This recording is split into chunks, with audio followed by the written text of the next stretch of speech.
Now, the rest of the story. Once upon a time, according to an ancient legend, there was in southern Brittany a city called Ys.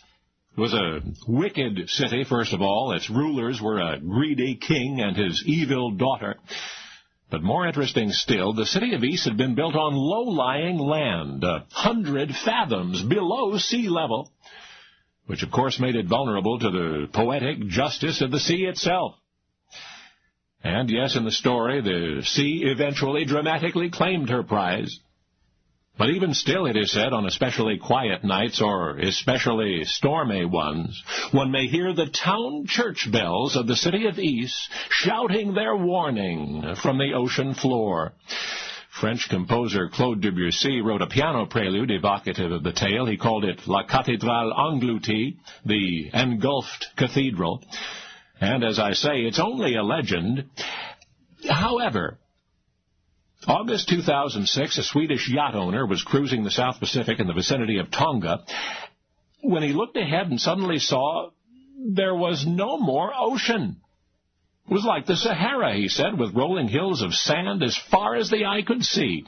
And what the Swede had encountered was miles upon miles of floating rock, pumice stone. And then he looked up, and on the horizon he saw a gigantic column of black smoke, and all at once this yachtsman, Frederick Franzen, knew what no one else anywhere then knew, that a volcano was erupting in the South Pacific. Well, Frederick proceeded cautiously, hoping for a glimpse of this geological history in the making, and eventually there it was, an island being born where none appeared on the map, an island growing larger and higher with each ferocious explosion.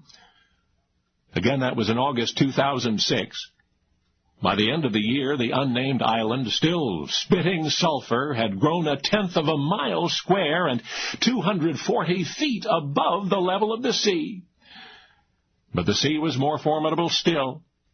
2 months later, scientists visiting the area beheld, well, almost nothing. A thin sliver of volcanic rock eroding even then under the relentless rush of wind and wave. Pumice is susceptible to such, volcanologists tell us. But guess what?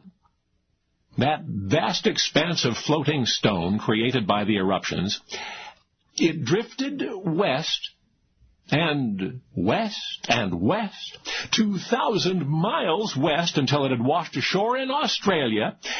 And guess what else? Hitchhiking on that immense raft of rock was all manner of life. Algae and coral and crustaceans and mollusks and tube worms and anemone, all kinds of living creatures, strangers to Australian waters, who by the untold millions had found a new home. Thus was the ecology of the world altered forever after by a domain that doesn't even exist. And so did nature recite a benevolent version of the legend of the city of Ys.